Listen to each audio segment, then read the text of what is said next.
Physical refining செய்யப்பட்ட SKM Poorna rice brand oil. Iran மீது America Israel கூட்டுப்படைகள் 2 மாதங்களுக்கு மேலாக தாக்குதல் நடத்தி வருகிறது. பதிலுக்கு ஈரானும் அமெரிக்க ஆதரவு நாடுகள் மீது ஏவுகணை தாக்குதல் நடத்தியது. இதற்கிடையே இரு நாடுகளையும் சமாதானப்படுத்தும் முயற்சியில் பாகிஸ்தான் இறங்கியது. பாகிஸ்தானில் நடந்த ஈரான் அமெரிக்க முதற்கட்ட அமைதி பேச்சுவார்த்தை தோல்வியில் முடிந்தது. 2ஆம் கட்ட அமைதி பேச்சுவார்த்தையில் ஈரான் பெரிய அளவில் ஆர்வம் காட்டாமல் இருந்தது. அமெரிக்கா நியாயமற்ற நிபந்தனைகளை முன்வைப்பதாக கூறி பேச்சுவார்த்தையில் ஈரான் ஆர்வம் காட்டவில்லை. இந்நிலையில் போரை முடிவுக்கு கொண்டுவரும் வகையில் ஈரான் திருத்தப்பட்ட புதிய நிபந்தனைகளை அமெரிக்காவிடம் தெரிவித்துள்ளது. இருதரப்புக்கும் இடையே மத்தியஸ்தம் மேற்கொண்டு வரும் பாகிஸ்தான் மூலம் இது அமெரிக்காவுக்கு சமர்ப்பிக்கப்பட்டுள்ளது.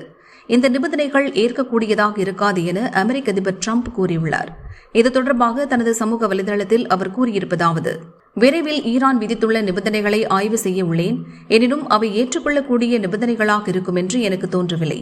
கடந்த 47 ஆண்டுகளாக மனித குலத்திற்கும் உலகிற்கும் ஈரான் இழைத்த அநீதிக்கு உண்டான விலையை அவர்கள் கொடுக்கவில்லை என்று டிரம்ப் அதில் பதிவிட்டுள்ளார். இதனிடையே புளோரிடாவில் செய்தியாளர்களிடம் பேசிய டிரம்ப் இதுகுறித்து கூறுகையில், ஈரான் முன்மொழிந்த அம்சங்களை முழுமையாக இன்னமும் படிக்கவில்லை. அதே சமயம் ஈரான் ஒழுங்கு தவறி தவறாக நடந்து கொண்டால் மீண்டும் அந்த நாட்டின் மீது அமெரிக்கா தாக்குதல் நடத்தும். ராணுவ நடவடிக்கை மேற்கொள்ள வாய்ப்புள்ளது. என்ன நடக்கப் போகிறது என்று பார்ப்போம். ஈரானுடனான விவகாரங்களில் அமெரிக்கா மிகச் சிறப்பாக செயல்பட்டு வருகிறது. ஈரான் நிலைகுலைந்து போய்விட்டதென டிரம்ப் கூறினார்.